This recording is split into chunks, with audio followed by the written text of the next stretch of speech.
힙합 문화의 발달이 포르노그래피하고 매우 관련이 많습니다. 그 사람들이 포르노만 봤다는 게 아니고 좀 지나서는 이제 의미 있고 각성시킨 책들을 많이 봤는데 초반은 이런 포르노그래피가 아주 큰 역할을 했습니다. 그런데 왜 연애소설이 그러면 이게 혁명을 촉발시켰느냐? 일종의 풍속소설은 상층부의 이선을 까발리게 돼 있죠.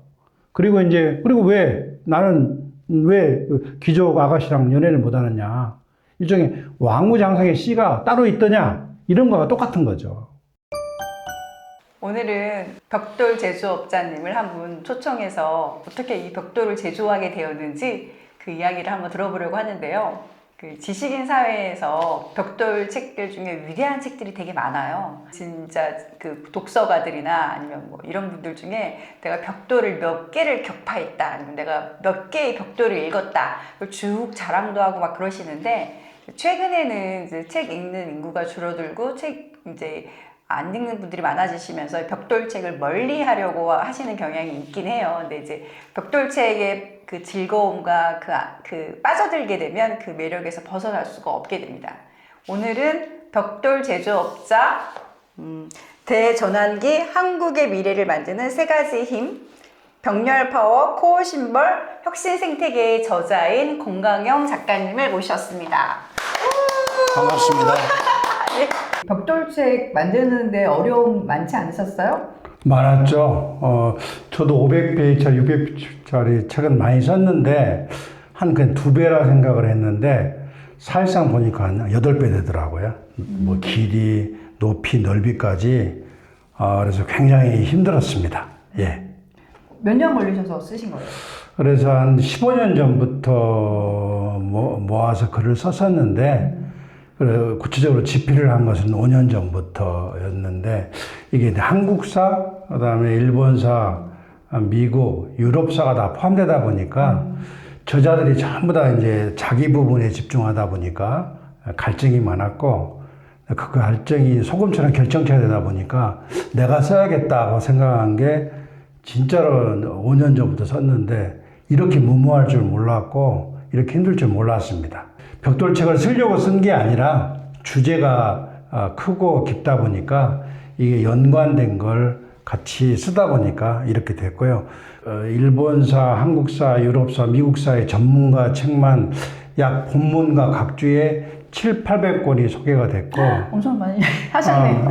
그리고 이 연관된 책들을 크로스 체크도 해야 되고, 또 더 나은 설명을 위해서 읽은 책이 4배, 5배 되니까 3,000권이 좀 넘는다고 봐야겠죠. 한 시대에 한국사를 비롯해서 이 세계사까지 별자리를 만들었으니까 여러분들 그 별자리를 가져다가 여러분 세계를 구축하는데 크게 도움이 됐으면 합니다.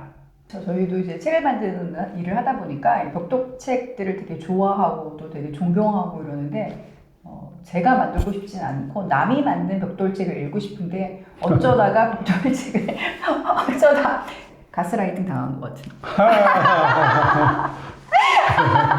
그래서 책을 낸 것 같은, 그래서 얼떨결에 벽돌책이 탄생했습니다. 옛날에는 책을 살 때 그 안에 막 깨알 같은 글씨 같은 값이면 더 많은 내용이 담겨 있고 더 두꺼운 책을, 그게 품질이 우량한 책이라고 생각하고 좋아했어요. 그래가지고 막 막막한 문장, 그다음에 두꺼운 책 이런 걸 좋아했는데, 요즘에는 이제 젊은 분들이 그렇게 내면 싫어하셔가지고 좀 봉봉하게 하고 이제 넓게 하고 얇게 만들어서 이렇게 내긴 하는데, 되게 오래간만에 이렇게 두꺼운 책을 만나니까 뿌듯하고 든든하고 이렇게 약간 힘이 나는 것 같기도 합니다.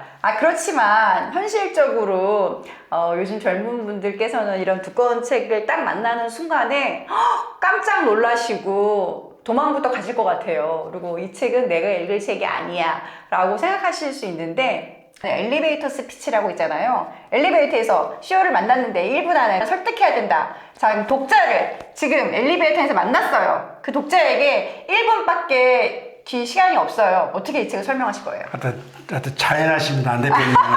네. 직접 읽어보시면 별 내용도 아니고요. 한국을 만드는 세 가지 힘, 여러분들이 금방 가져갈 수 있습니다. 그러면 여러분의 경쟁력도 좋아지고 한국도 좋아지고 여러분 중에 인재가 나올 겁니다. 그래서 이 책 안 보면 여러분이 손해입니다. 예. 여러분 안 읽으시면 여러분이 손해입니다. 그 한마디로 저 독자분들에게 말씀 주셨는데요. 사실 저희가 예전에 전집 같은 거 뭐 토지 16건, 뭐 삼국지 10건, 뭐 20건, 30건 이거 되게 많이 읽었는데 한번 이제 딱 이렇게 읽고 펼쳐서 읽기 시작하면은 너무 재밌어가지고 쑥 빠져들어가요. 특히 여기서 얘기하고 있는 게 한 역사 이야기를 다루고 있으면서 근현대를 다루고 있어서 그 당시에 어떤 일이 펼쳐졌고 어떤 사람이 나와서 어떤 일을 했고 이런 게 되게 흥미진진하게 펼쳐지고 있기 때문에 꼭 도전 한번 해보시라고 권해드리고 싶습니다. 자, 그럼 본격적으로 이 벽돌책 안에 얼마나 재미있는 내용들이 담겨져 있는지 이야기를 들어보도록 하겠습니다. 프랑스 대혁명이 발발했을 때 많은 사람들이 이렇게 생각을 했습니다. 그 당시 계몽의 시대고 법의 정신이나 깡딜이나 유명한 철학자들이 많았거든요. 그런 것들이 인간에 계몽시켜가지고 이 사람들이 이제 사회 변혁을 위해서 움직인 걸로 생각을 했어요. 그런데 파리대에 계신 모르네 교수가 그 당시에 경매도서 먹는 걸 다 추적을 했습니다. 그래서 2만 권 중에서 한 권만 사회계약론이 나왔어요. 그리고는 대부분이 연애설이 많이 나온 거죠. 그런데 왜 연애설이 그러면 이게 혁명을 촉발시켰느냐? 일종의 풍속설은 상층부의 이선을 까발리게 돼 있죠. 그리고 나는 왜 귀족 아가씨랑 연애를 못하느냐? 일종의 왕후장성의 씨가 따로 있더냐? 이런 거와 똑같은 거죠. 놀랍게도 일본도 이 출판 문화의 발달이 포르노그래피하고 매우 관련이 많습니다.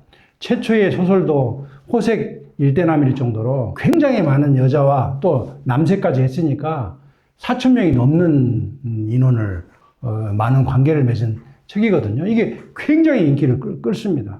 이런 것들로 인해서 재미를 느끼고 책을 보면서 인간의 어떤 그 의식이 발달되기 시작하고 그렇다고 뭐 그 사람들이 포르노만 봤다는 게 아니고 좀 지나서는 이제 의미 있고 각성시킨 책들을 많이 봤는데 초반은 이런 포르노그래피가 아주 큰 역할을 했습니다.